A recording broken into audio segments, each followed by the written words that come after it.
밤토리 친구들 안녕하세요. 오늘은 4단원 나라를 되찾기 위한 노력에 대해서 배워보도록 하겠습니다.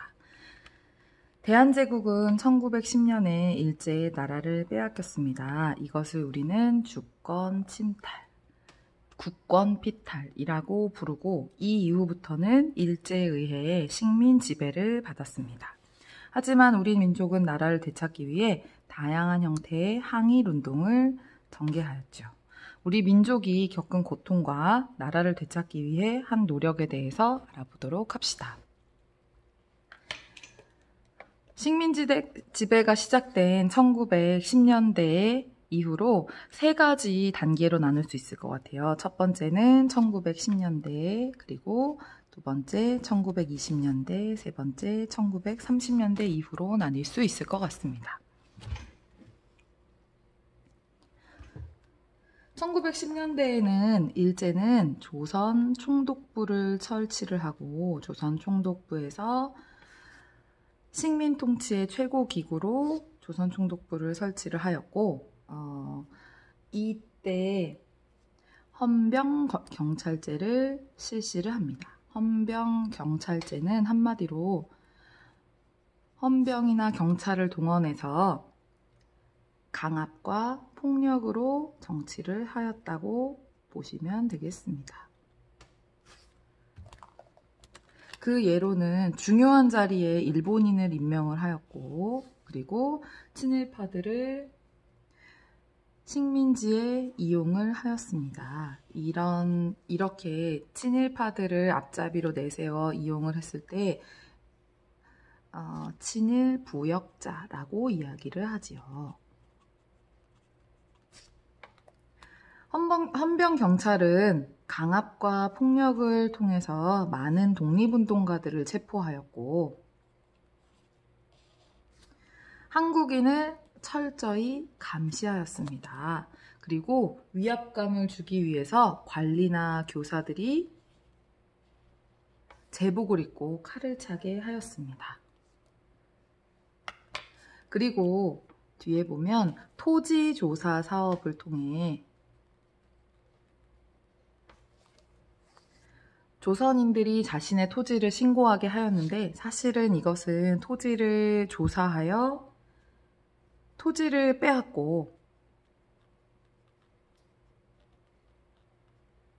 그리고 토지 사용료 그리고 세금을 높이 받기 위해서였다고 합니다. 자, 1920년대로 넘어가기 전에 우리가 꼭 기억해야 할 우리 민족의 저항이 하나 있는데요. 그것이 바로 1919년의 3.1 운동입니다. 3.1 운동에 대해서는 조금 뒤에 이야기를 하겠고요.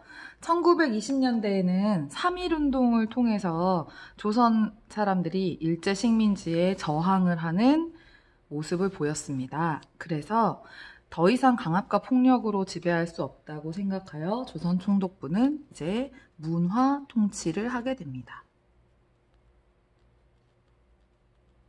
문화 통치는 그 전에 폭력적으로 통치했던 것에 비해서 훨씬 유화적으로 식민 지배를 하는 것인데 이 중에 예를 들면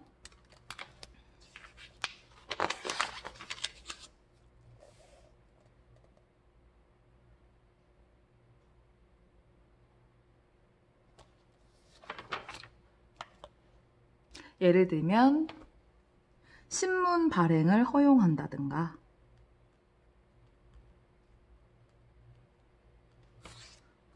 헌병 경찰제를 더 이상 유지하지 않고 폐지를 해요.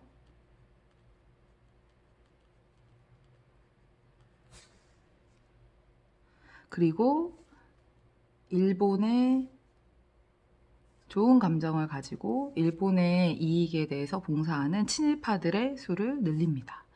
그리하여 당장 보기에는 폭력과 강압이 다소 줄어들었을 수 있지만 실상으로는 여전히 식민 지배가 이루어지고 있기 때문에 신문은 발행했지만 검열이 아주 심했고 또 헌병경찰제는 폐지되었지만 경찰의 수 자체는 굉장히 증가하였다고 합니다. 여전히 감시가 심했고요. 친일파들이 늘어났고 이로 인해서 독립을 위해 계속 운동하자는 인물도 있었지만 이제 강한 일본의 아래에서 그냥 식민지배에 만족하면서 조선의 그것이 또 다른 발전이다라고 생각하는 분열이 일어나도록 하는 정책을 썼습니다. 이때 경제적인 것으로는 토지조사 사업은 1910년대에 있었다면 1920년대는 산미 증식 계획이라고 해서 쌀 생산을 많이 늘렸습니다. 쌀 생산이 늘어났지만 그러면 조선인들이 쌀을 많이 생산해서 그 쌀을 많이 먹어서 좋겠네요? 그렇지 않았습니다. 왜냐하면 일본으로 유출되는 양이 훨씬 늘어났다고 합니다. 따라서 쌀이 부족해서 사람들이 만주나 연해주로 이주하고 또 일본인과 조선인의 임금 차별과 또 열악한 환경 때문에 더 이상 고향에서 살지 못하는 조선인들도 늘었다고 합니다. 네, 굉장히 고통스러웠겠죠.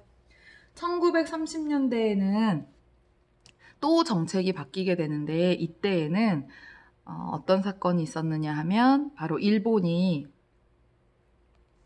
세계대전에 참여를 합니다. 세계대전에 참여를 하면서 이 조선을 이제 그냥 통치하는 수준을 넘어서 병참기지화라는 정책을 펴는데요. 병참기지화 정책은 바로 전쟁의 기지로서 물자나 사람들을 수탈해가는 방식이고 또 이때 행했던 것 중 하나가 내선일체라는 정책입니다. 조선과 내직, 즉 일본이 하나가 되어야 한다 해서 문화적으로 조선의 문화를 말살하려는 정책을 펼치게 됩니다. 따라서 수탈은 더욱더 심해지고 조선의 문화, 우리 조선인들의 저항들도 굉장히 심한 압박을 받는 것이라고 하지요. 하지만 나라를 빼앗긴 후에 우리 민족들이 고통을 겪었지만 우리 민족은 계속적으로 저항을 했었는데요. 그 중에 우리가 알아볼 것이 바로 아까 말했던 1919년의 3.1운동 그리고 조선의 독립운동을 중심으로 했던 대한민국 임시정부에 대해서 알아보겠습니다. 일제가 강압적으로 통치를 하던 때에 서양의 여러 나라는 제국주의를 가지고 제1차 세계대전을 벌이게 됩니다. 전쟁이 끝나자 미국의 윌슨 대통령은 민족 자결주의를 주장을 하였는데요. 바로 식민지의 민족들은 스스로 외부의 간섭을 받지 않고 자신의 정치적 운명을 스스로 결정해야 된다는 원칙이었습니다. 하지만 사실 전쟁에 패한 나라의 식민지 민족들에게만 해당하였을 뿐 일본의 식민지였던 조선에게는 해당되지는 않았었는데요. 우리 민족은 민족 자결주의만으로도 독립에 대한 희망을 안게 되었습니다. 그래서 일본에서는 한국인 유학생들이 독립선언식을 하였고 이게 2.8 독립선언이고요. 2월 8일 독립선언이고 국내에서는 고종황제가 독살되었다라는 소문이 퍼져나가서 일제에 대한 반감이 굉장히 커졌습니다. 이런 상황 속에서 민족 지도자들은 전국적인 만세 시위를 벌이기로 하였고 이날이 바로 1919년 3월 1일 민족 대표들이 3.1 독립선언서를 낭독을 하였고요. 사실 이것보다 더 중요한 것은 수천 명의 학생과 시민들이 독립선언식을 하고 만세 시위를 벌였던 것입니다. 우리는 독립선언뿐만 아니라 실제로 독립운동의 시위를 벌였던 요 1919년 3.1운동을 기리고 있습니다.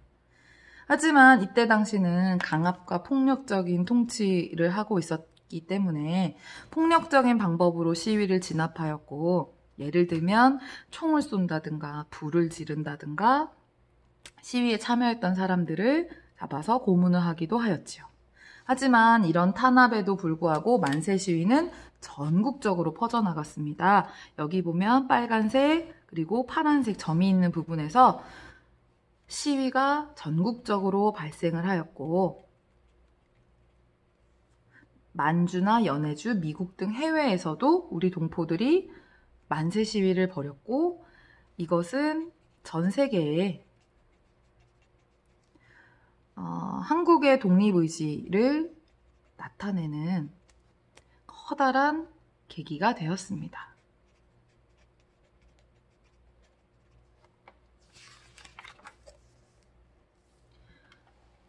3.1운동을 계기로 민족 지도자들은 우리 조선의 독립을 위한 불씨들이 가득하다. 이 불씨를 살리기 위해서 독립운동을 하려면 효과적으로 이끌 수 있는 임시로 된 정부가 필요하다는 것을 깨닫게 되었고요. 그 결과 일제의 영향력이 미치지 않으면서도 세계 여러 나라와 외교 활동을 할 수 있는 중국 상해에 대한민국 임시정부를 수립하게 되었습니다. 3.1운동 직후에 일어난 일이었고요. 이 임시정부는 주권이 국민에게 있다.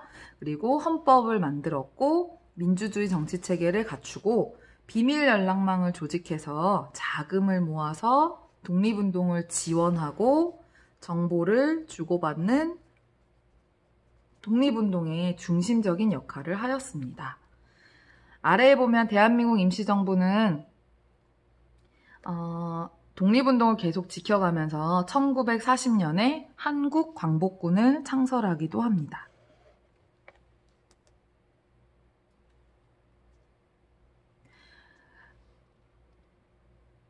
나라를 되찾기 위해서 우리 조상들이 어떤 노력을 하였는지, 그리고 우리 민족이 어떤 고통을 겪었는지 다시 한번 수업에서 이야기해 보도록 하겠습니다. 그럼 다음 수업 시간에 만나요. 안녕.